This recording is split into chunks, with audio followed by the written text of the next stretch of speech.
dan mereka akan menetapkan dua hal.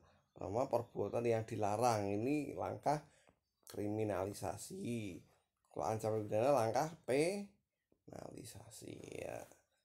Sama ini intinya. Ya, next. Berarti perbuatan siapa? Perbuatan manusia. Force ya, force memberikan itu sudah disinggung sedikit.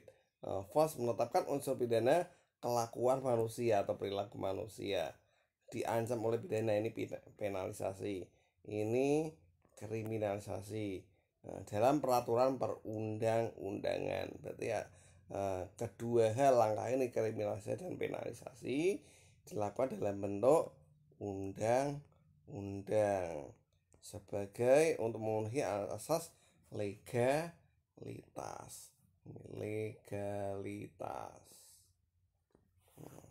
Legalitas itu ya seperti halnya apa kalau dalil fiqhiyahnya apa kullu syai'in halal hatta yadullu dalil ala tahrimiha. Misalnya segala sesuatu itu halal hingga ada dalil atau nas yang mengharamkannya. Ya, demikian juga dalam hukum pidana, semuanya itu boleh, semua itu sah-sah saja kalau selama tidak diundangkan perbuatan yang diancamkan pidana atau perbuatan melawan hukumnya. Ya, that's it. Oke, next. Sudah Yonker. Ya, kalau C itu biasanya dibaca Y ya. Yonkers gimana? Unsurnya perbuatan, kemudian melawan hukum. Wah, ada kesalahan pada pelakunya dan dapat dipertanggungjawabkan. Aduh, ini kita hapuskan dulu nih.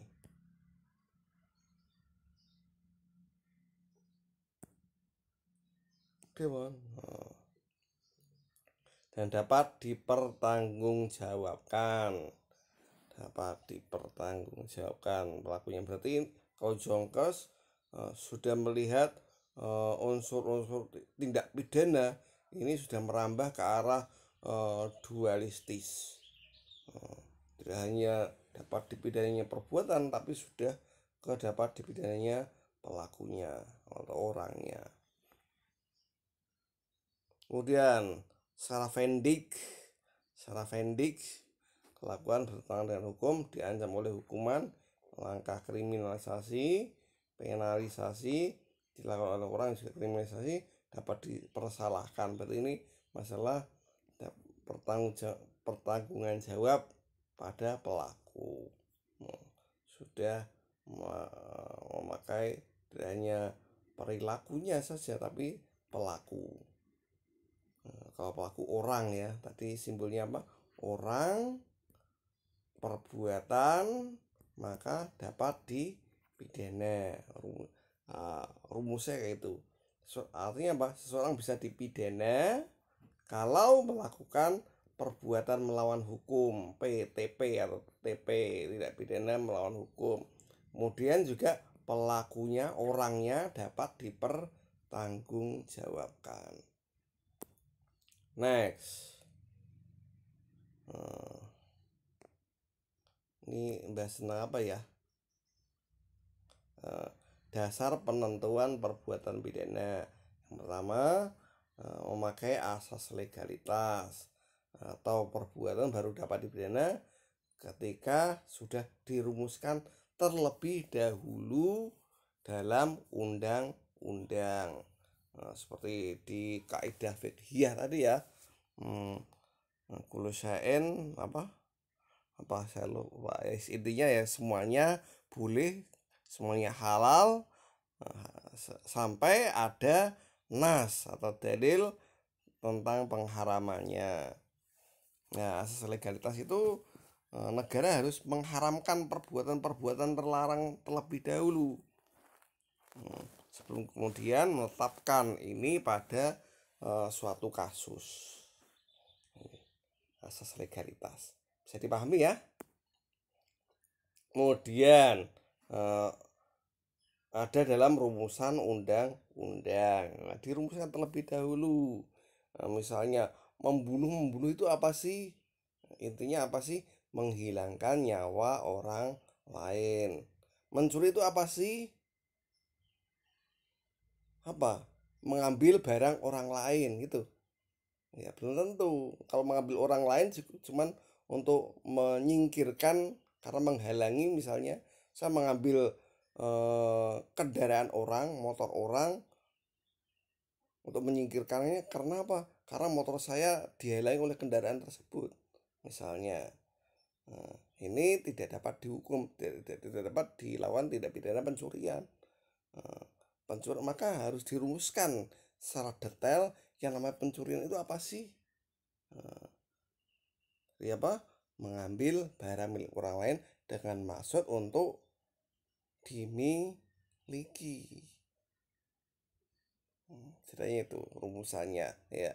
Secara lebih lanjut silahkan Anda membuka KUHP. Next, adanya kesalahan baik sengaja atau lalai. Kesalahan itu terkait dengan tindak pidana dolus sama culpa. Orang yang sengaja melakukan dengan orang yang lalai melakukan, misalnya tentang sama-sama melakukan tindak pidana pembunuhan atau menghilangkan nyawa orang lain. Menghilangkan nyawa orang lain itu bagaimana kesalahannya? Bisa dilakukan dengan sengaja. Sengaja itu dolus ya. Bisa dilakukan dengan sengaja, misalnya menyiapkan alat kejahatannya untuk membunuh, atau karena kelalaiannya bisa membunuh. Lain kalau orang lalai itu bisa dihukum.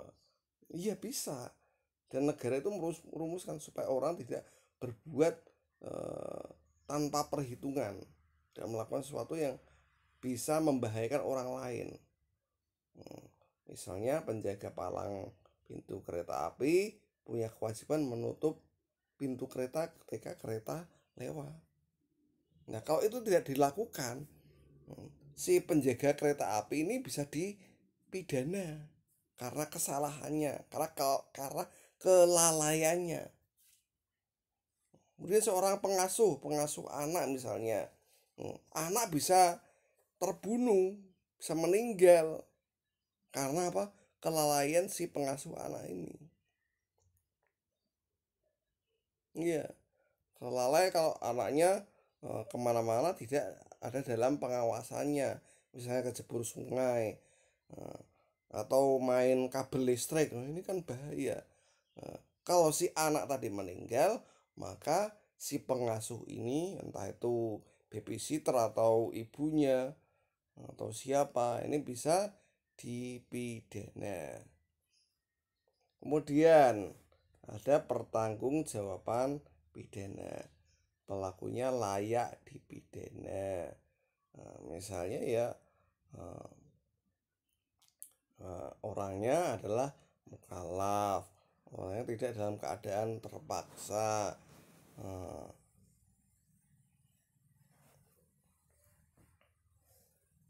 Ya ini.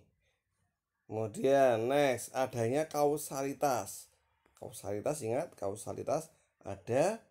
Kausalitas itu apa? Rangkaian dua hal ini, ada sebab, ada akibat. Ini kausalitas. Setiap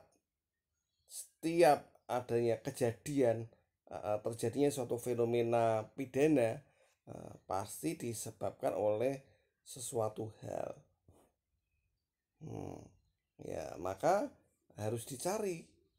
Aparat penegak hukum juga akan mencari rangkaian sebab akibat ini.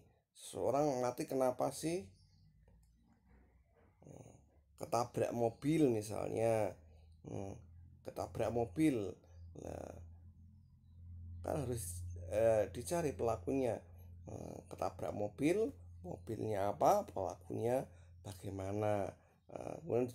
Kemudian bisa disangkakan apakah si penabrak mobil ini melakukan kejahatan pembunuhan ini secara sengaja atau lalai seperti tadi. Bisa disangkakan kalau kecelakaan lalu lintas biasa ini bisa disangkakan sebagai karena kelalaiannya menyebabkan seseorang meninggal, pelaku korban lalu lintas meninggal. Ini bisa disangkakan tindak pidana pembunuhan karena kelalaiannya. Tapi lain halnya kalau sebelumnya dua orang ini baik pelaku atau korban bertengkar terlebih dahulu, jengkel kemudian langsung si salah satunya korban yang memakai sepeda motor ditabrak. Ini pernah ada kejadian kasus seperti ini, ditangani oleh polisi. Si pelaku diancamkan pidana bukan karena kelalaiannya atau bukan kecelakaan lalu lintas biasa, tapi karena pembunuhan dengan sengaja menghilangkan nyawa orang lain atau tindak pidana dorus. Next, pidana dan prasyarat pemidanaannya tadi sudah kita sampaikan.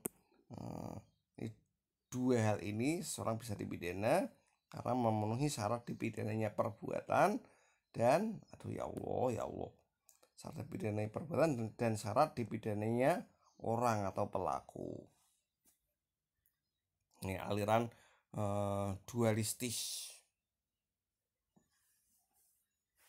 Strafbarfeit ya. Kita fokus ke sebelah sini sih sebenarnya. Ke pelaku akan kita bahas di materi pertemuan mendatang. Oke, next. Biasa tadi apa? Ada aliran monistis, ada aliran dualistis. Kalau monistis itu bagaimana?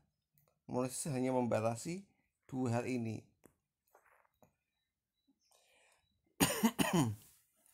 Seseorang bisa dipidana karena melawan kejahatan. Siapa orang yang melakukan kejahatan bisa dipidana. Tidak peduli orangnya gila, tidak peduli pelakunya anak kecil, masih bayi, atau pelakunya dalam keadaan terpaksa, ini tidak diperhitungkan oleh penganut aliran monistis. Dengan monistis berasal dari kata mono. Mono itu satu, mono.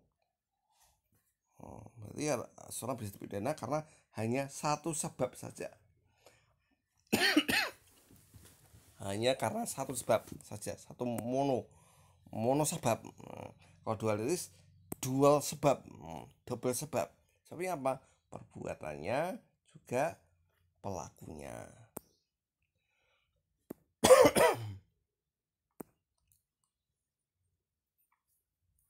Ya, silakan Anda renungkan hal-hal ini saat didalami tentang apa yang telah disampaikan tadi. Misalnya apa? Pembagian dua aliran apa tadi? Monistis sama dualistis. Unsur-unsur pidananya apa saja? Melihat menurut Voss, menurut Jonker, silahkan dilihat. Hanya perbuatan saja atau pelakunya saja. Yang dimaksud dengan Strafbarfeit itu apa? Satunya lagi apa? Strafbarfeit. Strafbarfeit, Van het feit. Kalau feit itu terkait dengan perbuatan. Kalau van der person pelakunya.